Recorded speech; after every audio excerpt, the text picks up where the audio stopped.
श्रीमद्वाल्मीकि रामायण अरण्य कांड अध्याय 44।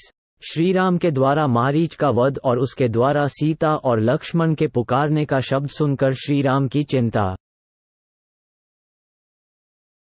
लक्ष्मण को इस प्रकार आदेश देकर रघुकुल का आनंद बढ़ाने वाले महातेजस्वी श्रीरामचंद्र जी ने सोने की मूठवाई तलवार कमर में बांध ली।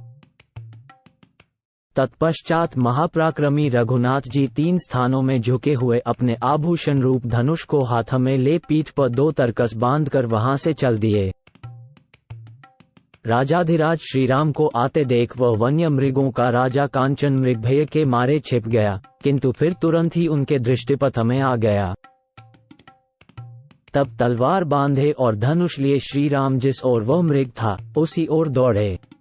धनुर्धर श्रीराम ने देखा वह अपने रूप से सामने की दिशा को प्रकाशित सी कर रहा था। उस महान वन में वह पीछे की ओर देख कर आगे की ओर भाग रहा था। कभी छलांगे मारकर बहुत दूर निकल जाता और कभी इतना निकट दिखाई देता कि हाथ से पकड़ लेने का लोभ पैदा कर देता था। कभी डरा हुआ, कभी घबराया हुआ और कभी आकाश में उछलता हुआ दिख पड़ता था।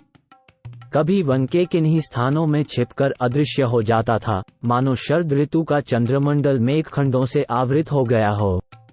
एक ही मुहूर्त में वह निकट दिखाई देता और पुनः बहुत दूर के स्थान में चमक उठता था। 4, 7 इस तरह प्रकट होता और छिपता हुआ वह मृगरूपधारी मारीच श्री रघुनाथ जी को उनके आश्रम से बहुत दूर खींच ले गया। उस समय उससे मोहित और विवश होकर श्रीराम कुछ कुपित हो उठे और थककर एक जगह छाया का आश्रय ले हरी हरी घास वाली भूमि पर खड़े हो गए। इस मृगरूपधारी निशाचर ने उन्हें उन्मत्त सा कर दिया था। थोड़ी ही देर में वो दूसरे मृगों से घिरा हुआ पास ही दिखाई दिया। श्रीराम मुझे पकड़ना चाहते हैं, ये देखकर वो फिर भागा और भय के मारे पुनः तत्काल ही अदृश्य हो गया। तदनंतर वो पुनः दूरवर्ती वृक्ष समूह से होकर निकला। उसे देखकर महातेजस्वी श्रीराम ने मार डालने का निश्चय किया। तब वहां क्रोध में भरे हुए बलवान राघवेंद्र श्रीराम ने तर्क से सूर्य की किरणों के समान तेजस्वी एक प्रज्वलित एवं शत्रु संहारक बाण निकालकर उसे अपने सुदृढ़ धनुष पर रखा और उस धनुष को जोर से खींचकर उस मृग को ही लक्ष्य करके फुफकारते सर्प के समान सनसनाता हुआ वह प्रज्वलित एवं तेजस्वी बाण, जिसे ब्रह्मा जी ने बनाया था, छोड़ दिया। वज्र के समान तेजस्वी उस उत्तम बाण ने मृगरूपधारी मारीच के शरीर को चीरकर उसके हृदय को भी विदीर्ण कर दिया। उसकी चोट से अत्यंत आतुर हो वह राक्षस ताड़ के बराबर उछलकर पृथ्वी पर गिर पड़ा। उसका जीवन समाप्त हो चला। वो पृथ्वी पर पड़ा पड़ा भयंकर गर्जना करने लगा। मरते समय मारीच ने अपने उस कृत्रिम शरीर को त्याग दिया। फिर रावण के वचन का स्मरण करके उस राक्षस ने सोचा किस उपाय से सीता लक्ष्मण को यहाँ भेज दे और सूने आश्रम से रावण उसे हर ले जाए। रावण के बताए हुए उपाय को काम में लाने का अवसर आ गया है, ये समझकर उसने श्री रामचंद्र जी के ही समान स्वर में हा सीते, हा लक्ष्मण कहकर पुकारा। श्रीराम के अनुपम बाण से उसका मर्म विदीर्ण हो गया था, अतः उस मृग रूप को त्याग कर उसने राक्षस रूप धारण कर लिया। प्राण त्याग करते समय मारीच ने अपने शरीर को बहुत बड़ा बना लिया था।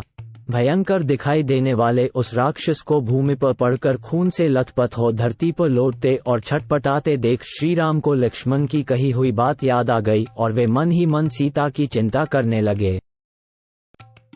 वे सोचने लगे, अहो, जैसा लक्ष्मण ने पहले कहा था उसके अनुसार यह वास्तव में मारीच की माया ही थी। लक्ष्मण की बात ठीक निकली, आज मेरे द्वारा यह मारीच ही मारा गया। परंतु ये राक्षस उच्च स्वर से हा सीते, हा लक्ष्मण की पुकार करके मरा है। उसके उस शब्द को सुनकर सीता की कैसी अवस्था हो जाएगी और महाबाहु लक्ष्मण की भी क्या दशा होगी। ऐसा सोचकर धर्मात्मा श्रीराम के रोंगटे खड़े हो गए। उस समय वहां मृगरूपधारी उस राक्षस को मारकर और उसके उस शब्द को सुनकर श्रीराम के मन में विषाद जनित तीव्र भय समा गया। उस लोकविलक्षण मृग का वध करके तपस्वी के उपभोग में आने योग्य फल मूल आदि लेकर श्री राम तत्काल ही जनस्थान के निकटवर्ती पंचवटी में स्थित अपने आश्रम की ओर बड़ी उतावली के साथ चले।